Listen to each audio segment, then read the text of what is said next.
Good afternoon, ladies and gentlemen. Thank you very much for taking the time to join us this evening as we go through DSE's 2026 Q1 Performance and Results Call. That being said, before I turn it over to our CEO, I'd just like to remind you to please type your questions in the Q&A and in the chat. And at the end of the presentation, we will get to them. This session is also being recorded. We'll share it on iTrust's YouTube page. So please, by tomorrow, it should be available. Just in case someone has missed it, they'll be able to access it. Without further ado, I'd like to welcome our CEO, Mr. Faiz Arab, to kick off the call. Thank you, Vinny. Good evening, ladies and gentlemen, and welcome to DSE's Q1 Performance and Results Call, which we are hosting at iTrust. So I know we have the senior management team of DSE, led by the CEO, Peter Nalitolela. I think we have the CFO, Lucas, there as well, and I think head of ICT, my brother Ali, is there as well. So I'd like to, without wasting any time, I would like to hand over to DSE team. Please, you guys can take it over and take us through your performance. Thank you so much.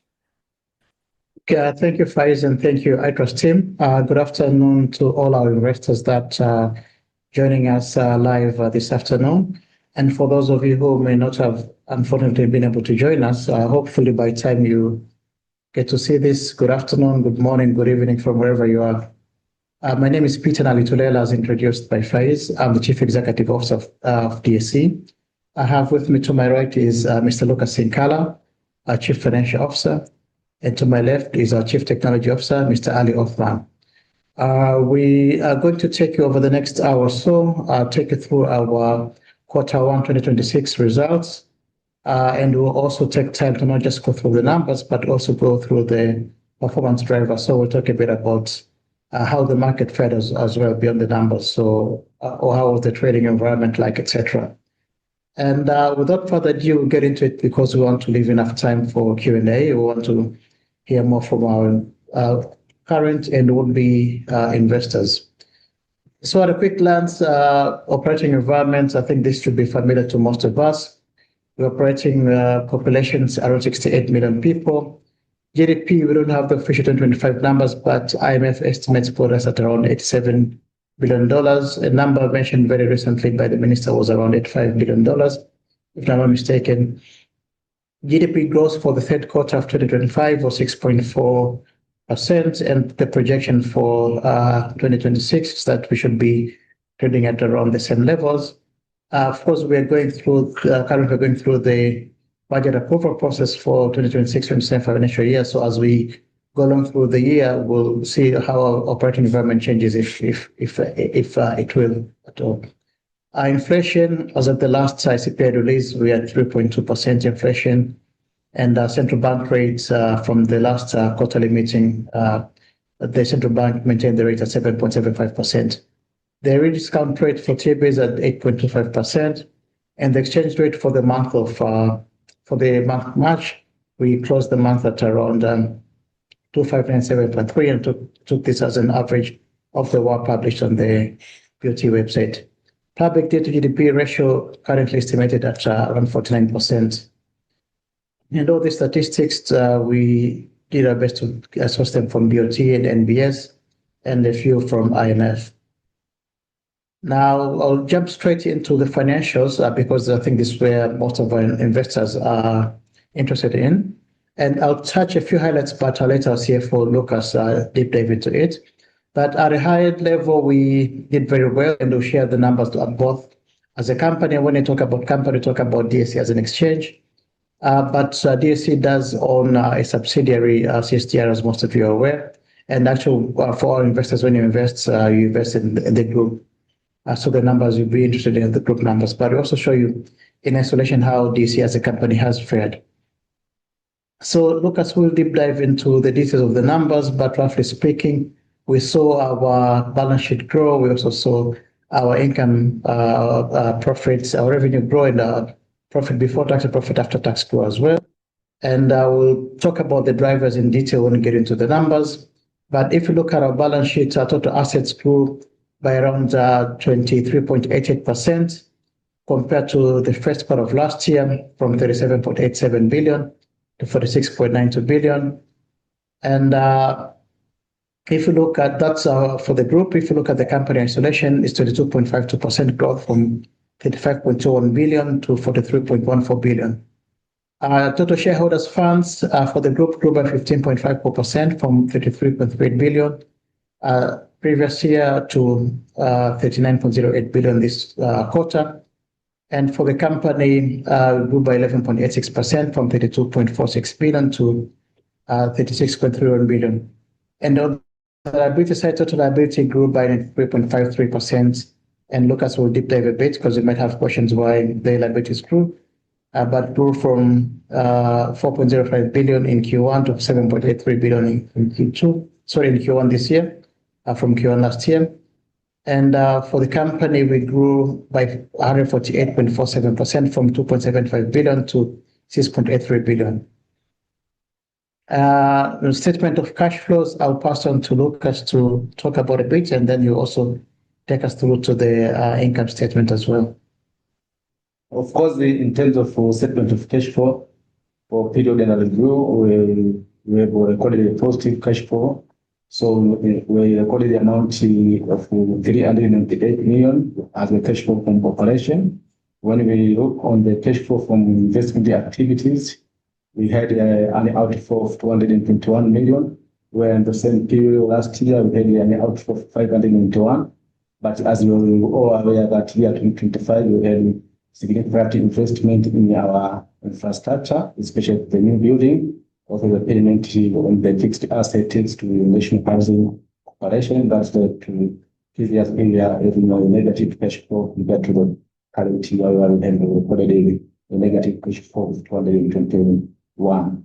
But when we look on our cash flow as at the end of the period, we recorded a cash position of 691 million, which is significant compared to same period last year, where we recorded a cash position of 292 as of 31st March 2025.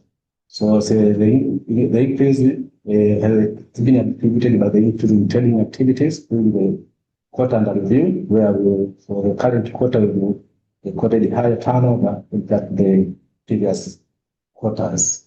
But when we look further, our income statement, where the revenue line, under the quarter under review, we recorded a total revenue of 5.4 billion at the company levels, and at the group level, we recorded a total revenue of 6.814 billion. We've seen that at the group level, the income has significantly increased, and the major driver for the increase of income during the quarter under review was due to the increase in equity and bond turnovers. As you can see, the turnover that we recorded for the current year is almost 86% compared to the full year turnover that we recorded for previous years. So when we go and look on the company performance, we've seen that the profit after tax for the company for the period under review was 2.78 billion, while the profit of tax for the company, for the group, was 3.2 billion compared to the same period last year, where the group had a profit after tax of 1.838 billion. So maybe I will leave to the CEO if you can add anything on the drivers for the performance for the quarter, then I'll proceed with that. Okay, thank you, Lucas. So as Lucas alluded to, so just a bit of commentary and painting a color on the P&L drivers. So we saw an increase in activity, an increase in turnover for both our equities board as well as our fixed income board. So as Lucas mentioned, we recorded turnover of 571, to be precise, 571.06 billion, which generated as fees of 1.82 billion. Compared to last year, the fees were generated from this was only 346 billion. And as Lucas said, just for quarter one of this year, we've generated 86% of what the turnover managed to generate last year from equities, which was 659 billion. If you look at the fixed income board, our turnover for the quarter was 1.65 billion compared to 906 for the same quarter last year. And as a result, the income that we generated from bond transaction was 552 compared to 329 million the previous year. We also had exchange traded funds introduced towards the end of October last year, with the first ETF coming through around mid to late October 2025.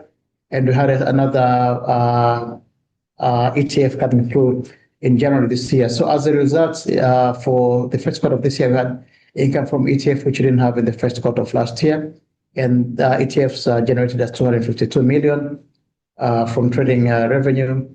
Additionally, we also had income from other activities, including income from trading, whereby we managed to generate 152 million this quarter compared to 55 million in 2025. And listing fees from government bonds as well, we had an increase, whereby we managed to get 1.496 billion in Q1 2026 compared to 1.359 last year. And last but not least, we've also seen an increase in new CST accounts being opened, activities that are happening from CSTR. So as N 1.313 billion from CST compared to 512 million last year.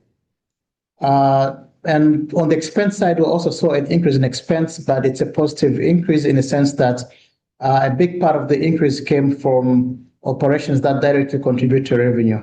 So what may appear on the expense line actually does contribute to our top line. Primarily, we have our automated trading system, ATS. License fees, the contract is in such a way that we have a revenue share. And so for all the transaction fees that go through ATS, DSE keeps 85% of that, and we pay to our supplier 15%. So that will appear on the cost line. But additionally, directly linked to trading activities, we do have fees that we pay to CMSA, so those appear in the expense line as well. But we also do have, for all our CDS operations that go through NIDA, we do have charges that go through MTP, apologies. We do have charges that we pay to NIDA for KYC, and also do have some bank charges that are directly related to MTP.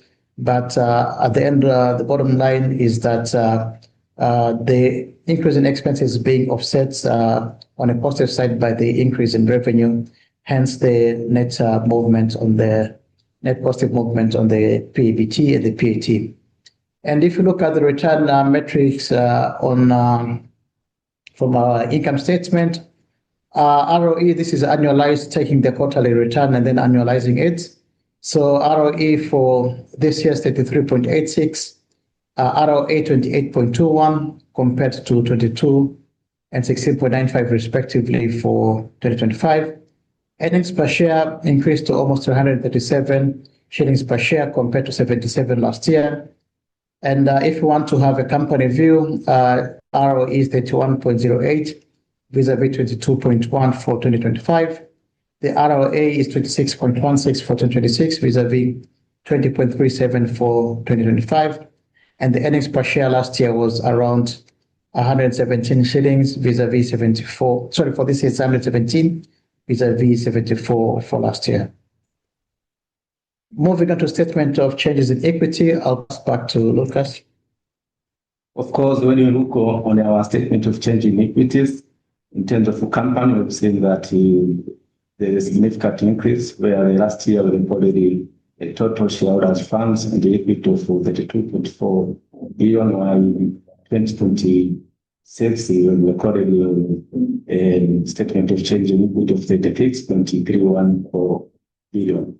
And when you look to the driver of our increase, as we will explain that during the current quarter, we recorded a significant profit compared to the same quarter last year. So that profit is being taken to our retained earning, which at the end of the year, part of it will be distributed as a dividend to our shareholders. In terms So the next slide, just the price movement year on year. So we run this today, so that's why you see it starts from April rather than from March last year.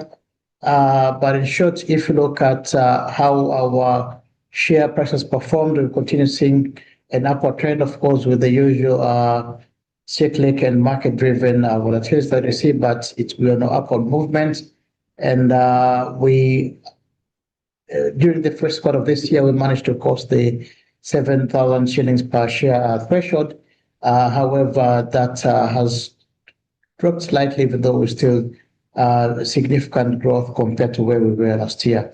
So this is a positive note to our shareholders that in terms of total returns, it's a very positive move for our shareholders, and also in terms of earnings per share, you can see that we are making money from your investments.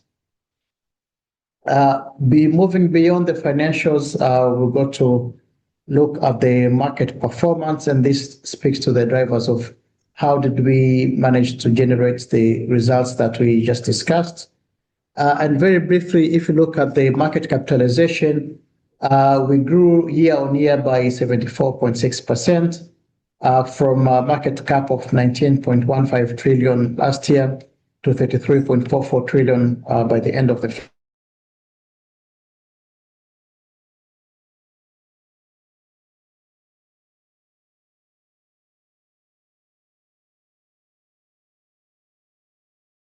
from 12.77 trillion last year to 23 trillion this year.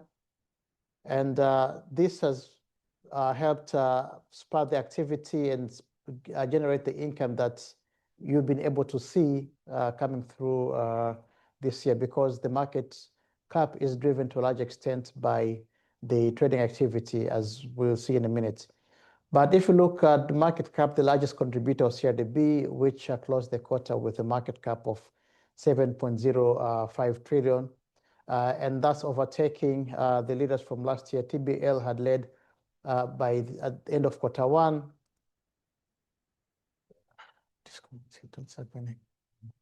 Recording in progress.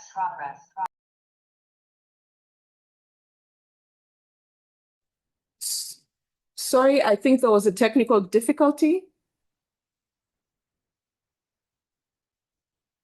Can you hear us? Says, I hope you can see us now. Yes, we can hear and see you. We Okay, apologize thank you. for that. Yes. Please proceed. Okay, thank you. Just give me a minute, please, to realign myself.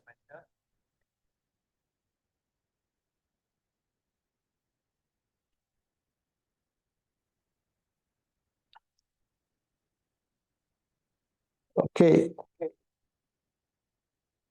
So the largest market contributor from the first quarter of this year was CRDB, as I mentioned, closing the quarter at 7.05 trillion, and overtaking the leaders from last year that were TBL, who had led quarter one in terms of market cap, and NMB had led from quarter two to quarter four.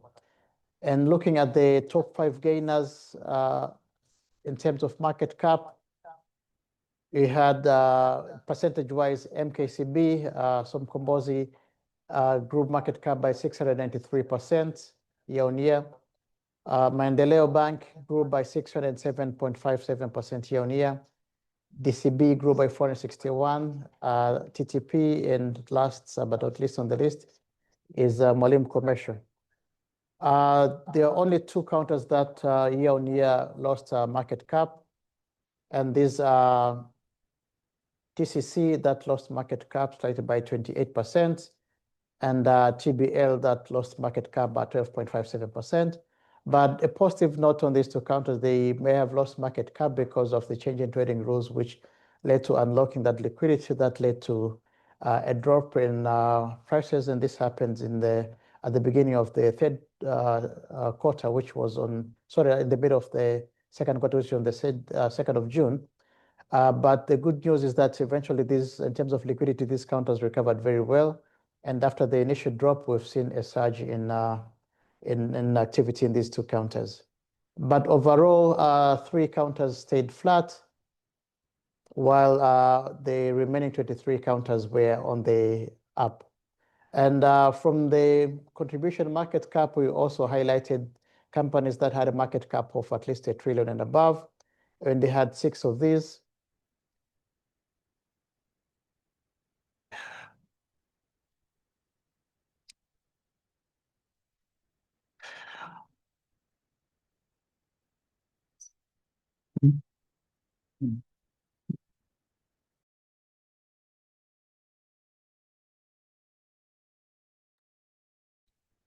Six counters that had closed the quarter with market cap of at least $1 trillion.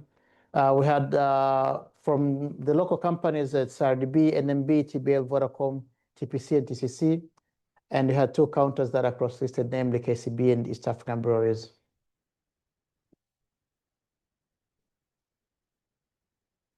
And the next slide just shows a list of all the counters by market cap, but won't get into the details. This shows all the 28 counters, and it compares year-on-year end of Q1 2026 and end of Q1 2025. So you can see last year we had TBL with 3.2 trillion at the top, followed by NMB with 2.9. But this year, CRDB is leading with 7.05 trillion, followed by NMB at 6.99 trillion. And the next graph just shows the market cap trend, total market cap. We closed 2025 with a market cap of 23.995 trillion. And we grew, surpassing, almost hitting 35 trillion in February. Then towards the end of February, dropped to 34.6 trillion, dropped a bit further to 33.4 trillion by the end of March. If we look at the index performance, the all-share index grew year-on-year by 72.77%. And this is looking at the Tanzania share index, again, it grew by 85.03%. And the all-share index and share index are driven to a large extent by banks, finance, and investment index, which grew by 210%. From 6,558 points to 20,351. And they contribute in terms of the 34 billion market cap, about 16.3 is contributed by the banks and finance and investment. And the 2 graphs shown there represent the all-share index and the Tanzania share index evolution. Moving on to market liquidity, which is our bloodline as an exchange and which plays a big part in driving revenue. During the first quarter of the year, we saw equity turnover of 571.06 billion, which is roughly around $220 or so million. And this represents a growth of 361.4% when you compare to the same quarter last year, where we only generated turnover of 127.77 billion. And as we mentioned earlier, the total turnover for Q1 is around at 6.6% of the turnover for the whole of 2025.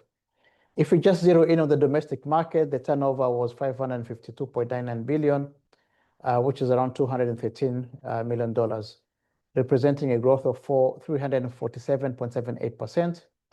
And the biggest contributors in terms of turnover are CRDB, which is a clear market leader, followed by NMB, TBL, TCC, and Tanga Cement. And CRDB's turnover was 356.99, contributing to 62.5% of total market and 64.56% of domestic market turnover. Looking at the contribution of DSE Kiganjani, our mobile trading platform, MTP, the total turnover contributed by MTP was almost 255 billion, which is 82.93% of all normal trades. So this includes excludes block trades. So pretty much almost all of our flow trades currently come through MTP, and our aim between the CTO and I is that down the road, all the activities from excluding block trades should be driven by MTP. And looking at the volumes, around 217.35 million shares were traded during the quarter, which is 163.97% growth compared to the previous year, where we saw 82.34 million shares trading. And on the domestic counters, we saw 207.31 million shares trading, which is 151.77% year-on-year growth. Compared to the same quarter last year, we saw 82.34 million shares trading. We had pretty much no activity from cross-listed shares in the first quarter of last year. And the graph at the end there shows the monthly volumes and turnover for the first quarter, as well as we also included April month to date, just to give you an idea of how we're trending so far. And again, this shows you in a counter by counter detail of contribution in terms of turnover and volume. CRDB, as I mentioned earlier, 62.51% contribution turnover. In terms of volume, it's 68.81%, so it's the largest contributor to our market. And on the fixed income side, and this includes Sukuk as well, we include Sukuk in the fixed income. We saw government securities trading increase by 71.2% from 1.65 billion last year to 900. So apologies, from 964 billion last year to 1.65 trillion this year in the first quarter.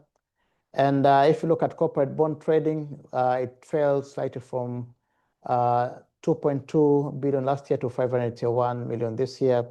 But the largest contributor on fixed income comes from government bonds, as you can appreciate. That's why the net effect on the contribution from bonds was still positive in our income statement. And on a combined basis, fixed income generally increased by 7.88% from 966.6 billion in Q1 to 1.652 trillion this year. And looking at the size of our listed fixed income securities and Sukuk, we have almost 2 trillion in TZS equivalent, 1.515 trillion local currency denominated, and about $186 million. In terms of new listings, we only had one listing coming from iTrust Large Cap ETF. It's an ETF which comprises 14 listed securities from DSE, NSE, Uganda Securities Exchange, and Rwanda Stock Exchange. And the name of the companies are listed there. I won't go into it in detail. And no, iTrust during the launch, they covered this in great detail and during listing.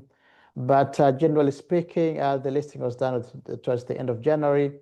The aim during the initial public offering was during the initial offer period was to raise 10 billion, but iTrust managed to raise 54 billion, representing 440% oversubscription.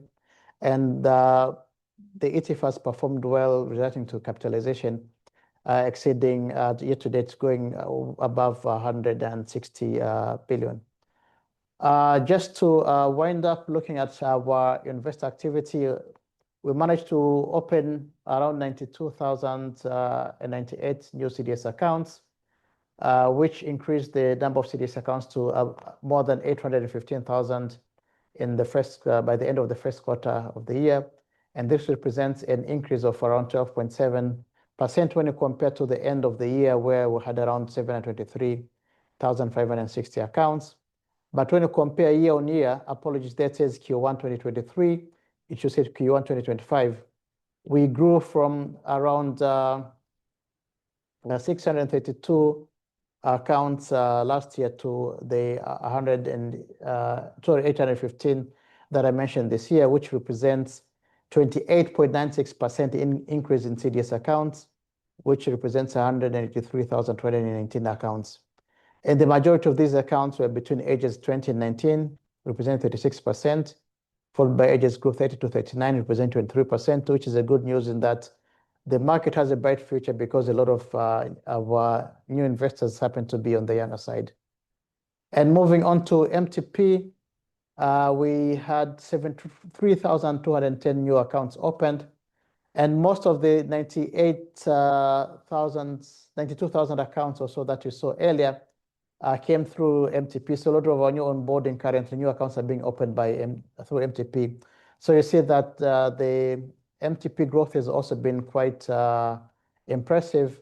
And if you compare, for example, year on year, we increased from 62,741 MTP accounts to get to 216,215.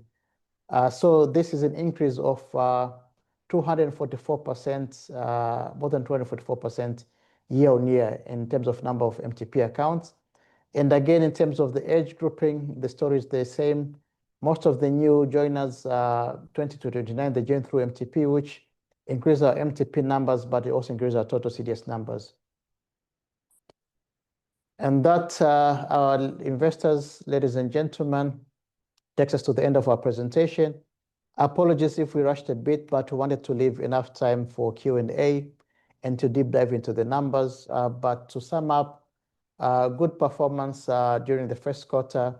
We managed to close the quarter with a profit after tax of 3.63 billion, which represents a significant growth compared to where we were last year. And in terms of the earnings per share that we generated for you, we managed to generate 137 shillings per share during the first quarter of the year, representing a return on shareholders' funds of 33.86%. So with that said, Faiz, I'll pass it back to you for any questions or comments from our investors.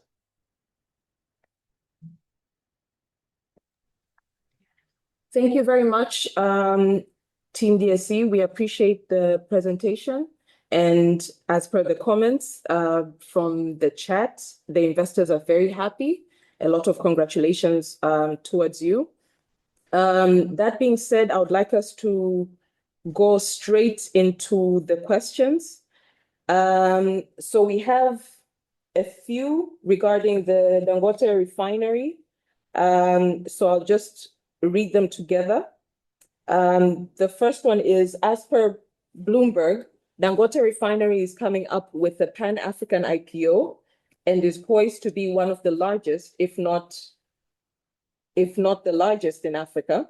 The IPO is set to be listed on multiple exchanges, such as Nigeria, South Africa, Kenya, Ghana, Ethiopia, and several other West African countries. Why is DSE not mentioned as one of the exchanges, especially considering that Ethiopia has been included despite being a relatively new exchange? Is there a possibility for DSE to be involved in this IPO? And similar to that is, how is DSE positioned on ensuring this issuance is cross-listed in DSE? Would you like us to do several and then we address, or I've tried to lump them together? That way when we address one subject. Yes, we can take a couple more and then we'll be answering 3 at a time. Okay. We have another one regarding the IPOs. You had mentioned that this quarter, there was the iTrust East African Community Large Cap ETF that was listed. There are some questions, especially since during the last call, it was mentioned that there will be new IPOs coming into the market. We have a few questions asking with regards to an update on that.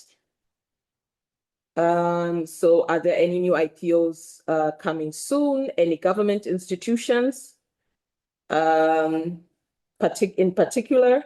Yeah, there are a few on new IPOs coming soon. So a lot of people, I think, would like to preempt or ruin the element of surprise. But is there anything that you can share with regards to new IPOs?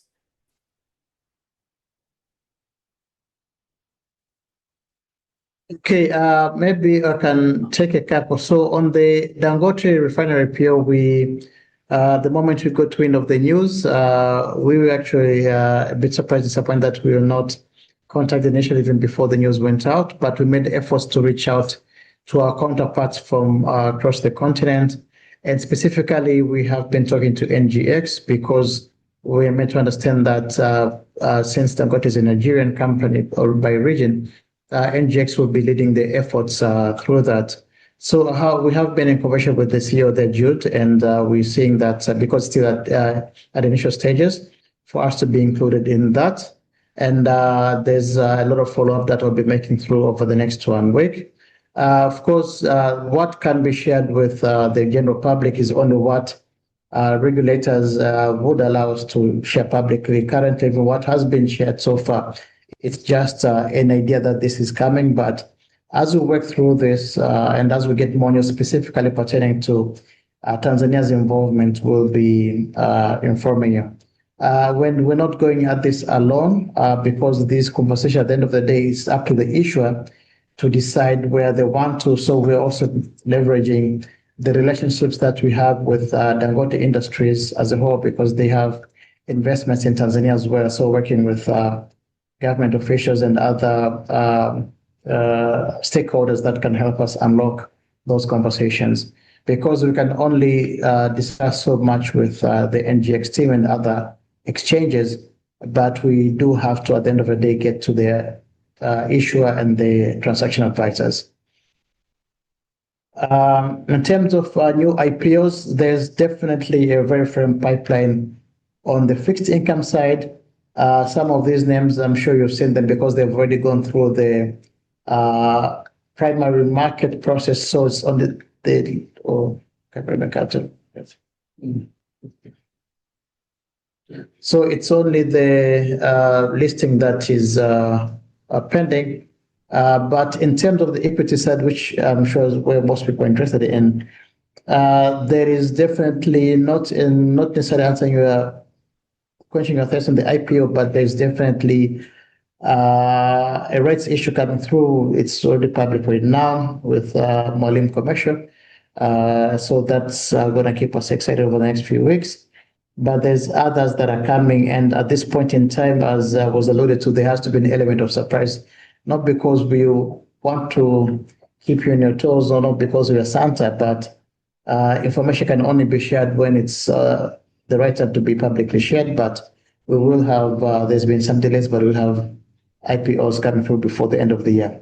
On the SOE side, unfortunately, at the moment, it's still a bit slow and quiet, and I'm afraid it's unlikely we'll be able to land one this year, even though there are about 3 very good candidates that we are looking at. And a couple of them are very keen on the issuer side as well, which is usually a challenge whenever we're dealing with SOEs, getting buy-in from the issuers. But we have buy-in from the issuer, not just from the treasury registrar side, but from the management and the board of said entities. So hopefully those may come sooner rather than later, but it's all in the works. But there are some from the private side which are definitely nearer, and those have me very excited because a couple of them, if they come through, they will ignite the market, maybe even if not in terms of size necessarily, but in terms of the nature of the company that we're looking at. Thank you very much for that. You have clearly explained that, and you have also touched on the SOE question. That being said, we'll move to kind of similar questions. One is, what are the strategies that you might have put in place or are planning on putting in place to have more companies listed on the exchange? And then moving from that, we also have, if the Iran-USA war escalates, what is the expected outlook at DSE? And then a third one, I believe you'll be able to touch on to some of the trainings that DSE does. We have the question asking, can we get a few minutes guide to prospective investors in shares? Comment on the best timing to buy or sell to earn more profit within a year. I think this will be a great opportunity to highlight some of the trainings that DSE offers as a resource center for some investors who would like to learn more about investing. I think we can touch on these. Okay, thank you. So strategies to bring in new listings. Going back to the SOE question that was asked, even though we said that it can take a time, and currently we're not seeing anything landing necessarily imminently. But one of the things we've been doing is continuously engaging decision makers within the halls of different government ministries and offices. Very recently, we met with the Parliamentary Budget Committee and Parliamentary Public Investment Committee.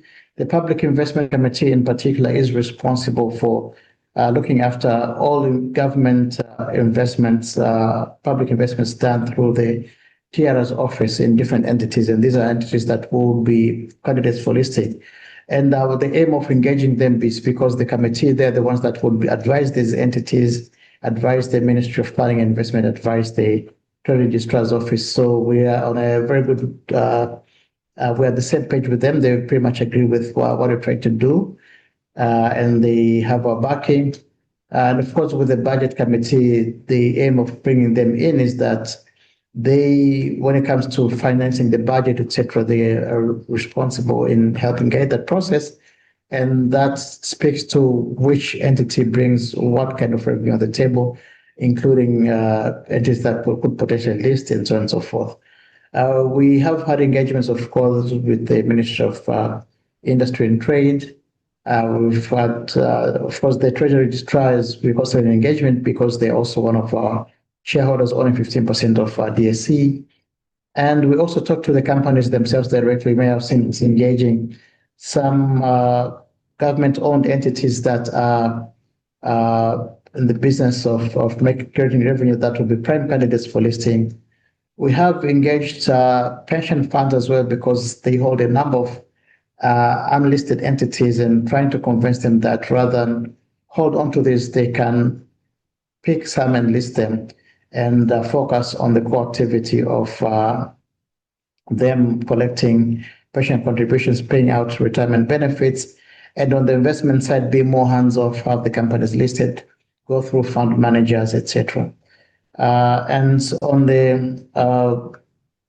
the lower side, we do have revenue on the laser and EGM window. We've revamped in the laser when looking to produce a pipeline for listings on that side. And we also continue working with venture capitalists, working with the likes of Africa, Tafina, Tanzania Fintech Society, and so on, Tanzania Startup Association, to try to get prime candidates on the small cap and medium cap companies. And last but not least, we do have medium to large entities that are family owned, privately owned. That's a nut we're looking to see how we crack. But through various engagements we have with various fora, where I sit as CEO, or where we have engagements as an exchange, we try to talk to the business owners to convince them to come, at least try for a little bit, see, just float a few shares here and there.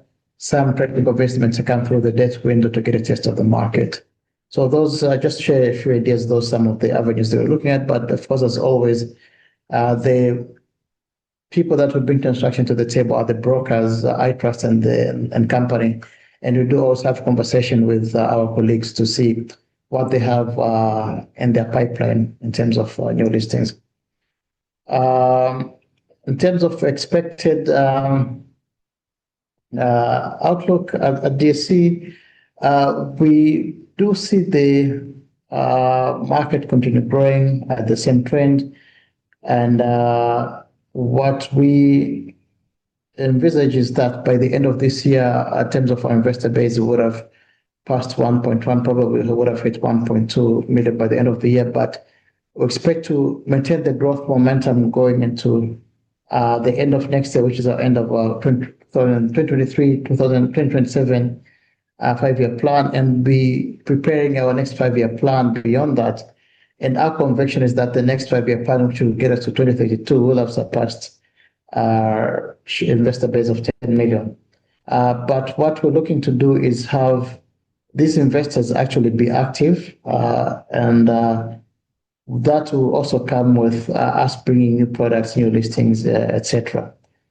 And in terms of trainings, we not sure we'll be able to cover everything at this point. And the specifically question that I saw when it was typed asked what is the right time to buy, what is the right time to sell. And my answer to that would be, one, as DSE, we're not licensed, we're an exchange, but we're not licensed to provide investment advisory.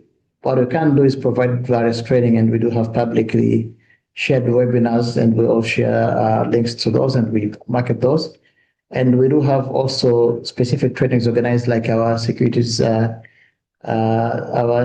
SIT, security investments trading course, which equips you to be ready to come and work and trade on the DSE, but also do organize on a custom trainings on a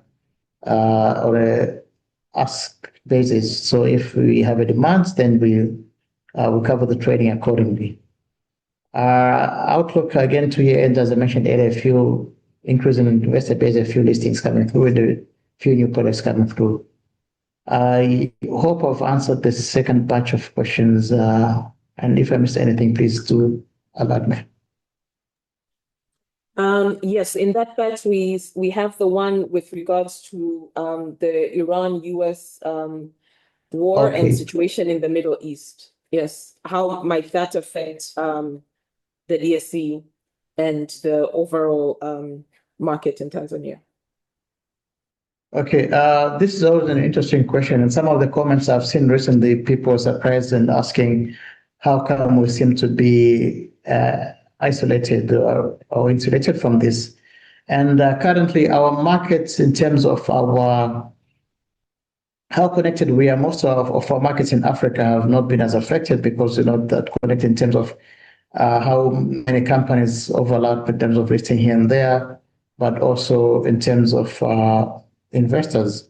But that doesn't mean that we are immune to this. And a few areas you can think of is with the war going on, there's pressure on supply of fuel, which leads to inflationary pressure, which in turn leads to a decrease in surplus cash that investors have available to invest. So the more people feel a pinch in their pocket, the less we'll see investors coming through to the market. So that's an area of concern for us, definitely. But additionally, at least most people, when they think about this crisis, they think about only fuel.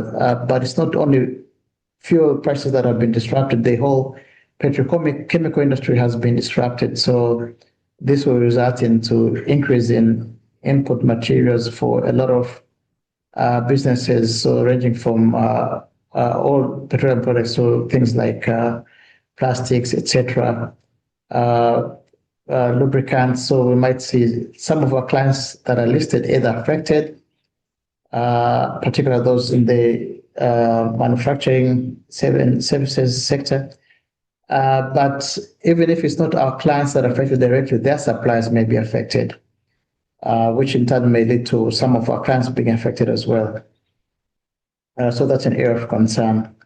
And of course, with natural gas, there's usually production of fertilizer, in particular urea, which would affect agri, and the impact on agri will have an impact on the economy as a whole, which will in turn impact the ability for investors to invest on the exchange.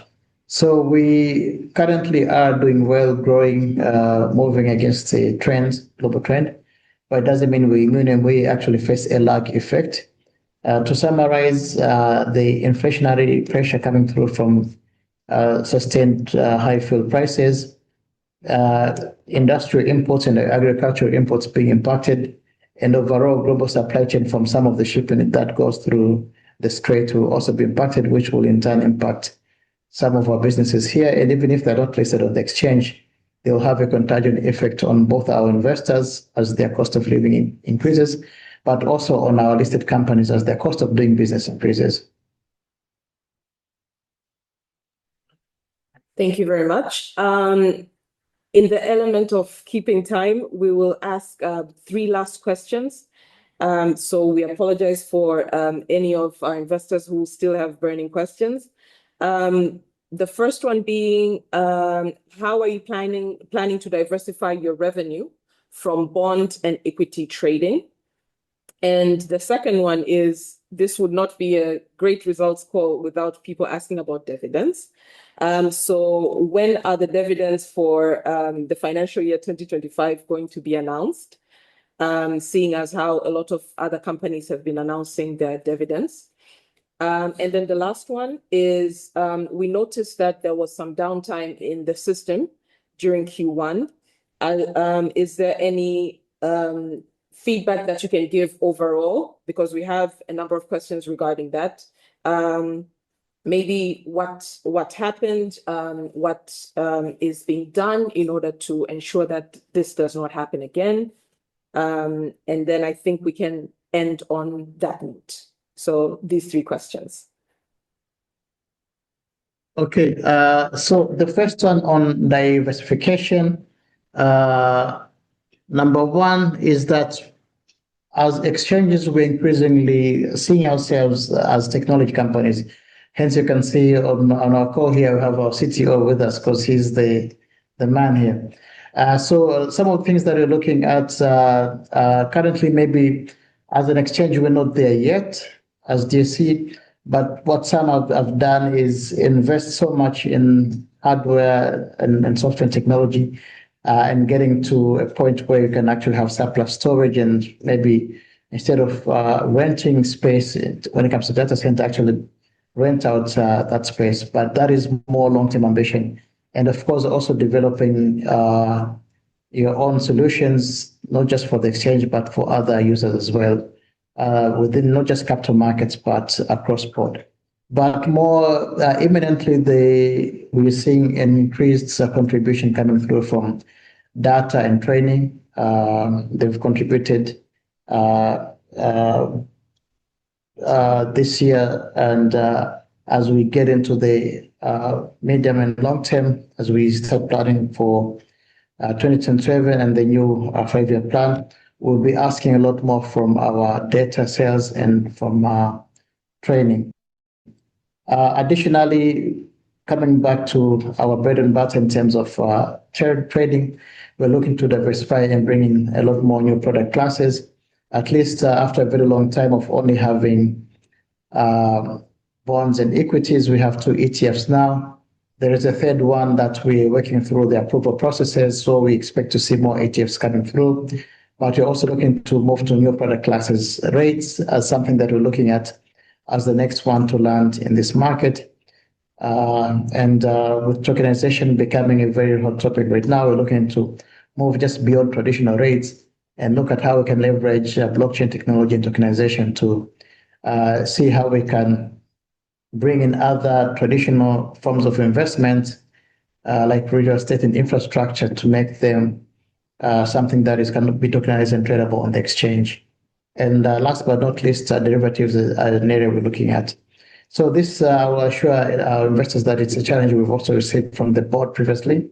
And it's something that us as management are actively looking at to ask ourselves, how do we diversify from listing and trading revenue from govies and equities. The good news is that at least where we are right now, we're seeing a bit of a healthy mix. If you look at our numbers last year, we were heavily reliant on, and the year before, much more, heavily reliant on listing fees on government bonds, which are pretty much out of our control. Moving on to the dividend question, we're only going through our board committee meetings right now. We had our first round of committee meetings today. Next one is tomorrow. Our board is expected to be on the 18th of May, so we should be announcing latest by the 18th of May. We might have a special board earlier to announce dividends, but at the latest, we'll go through our normal Q2 board, which will be the 18th of May.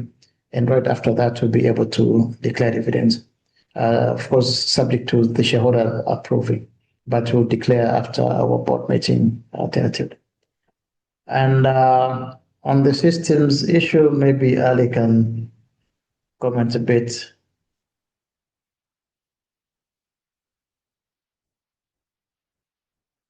Thank you, CEO. As you mentioned, of course, we keep on strengthening of our systems. We admit last quarter we have some few downtimes, but as a management team, we have increased and worked on this. Of course, now we have a multiple hosting. We are hosting our infrastructure in the government data center as well, all to ensure that we have 100% reliability and 100% availability. On our trading platform, which is pushing almost the 8% of the traffic. Soon, I think before the end of this quarter, we'll come with a new and very improved system so that we ensure that our investors that'll be having platform, which is very efficiently and very easy to use. So the promise we give to players and investors, we are working on these systems challenges, and we give you assurance most of the issue will be solved along this quarter and coming quarter. Thank you. Thank you, Ari. So I won't add much to that, but investing in hardware and software. But there was a specific question about what happened. It was a combination of issues whereby we had, because of the increased traffic and everything that was happening with the weather and our connectivity being impacted, we found ourselves in a situation, both our primary and our secondary site could not be accessed. That's why we didn't have a fallback, and we had to work around the clock to get us back. And we want to take this opportunity to thank investors for keeping faith with us. And what we saw is the 2 days after coming back, the traffic that came through was just overwhelming to an extent we were worried whether we'd be impacted again. But it was a good sign that investors continued keeping faith with us, and they have continued keeping faith. And as DSE, we continue investing in our software and hardware to ensure that not only do we avoid issues, but we actually improve from where we are, and not just to ensure availability and reliability, but the speed as well and seamless experience for investors. So the new release coming through this quarter, we won't mention the date yet, in the spirit of keeping surprises.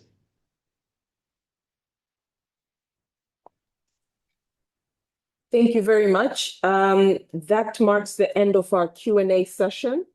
I would like to welcome Mr. Faiz Arab to give his closing remarks. Once again, thank you, Winnie. Once again, thank you to the DSE team, and I think congratulations is in place. Thank you for this good presentation and the performance for the first quarter of this year. I would like to thank all our investors to logging on for today's call. And if you guys need anything from our end, please do reach out to us. Drop in your email, telephone number if we can assist in any way. Once again, thank you so much for being here. Peter, thank you so much, and thank you, DSE team. Thank you, I trust, and thanks to our investors, and have a good evening.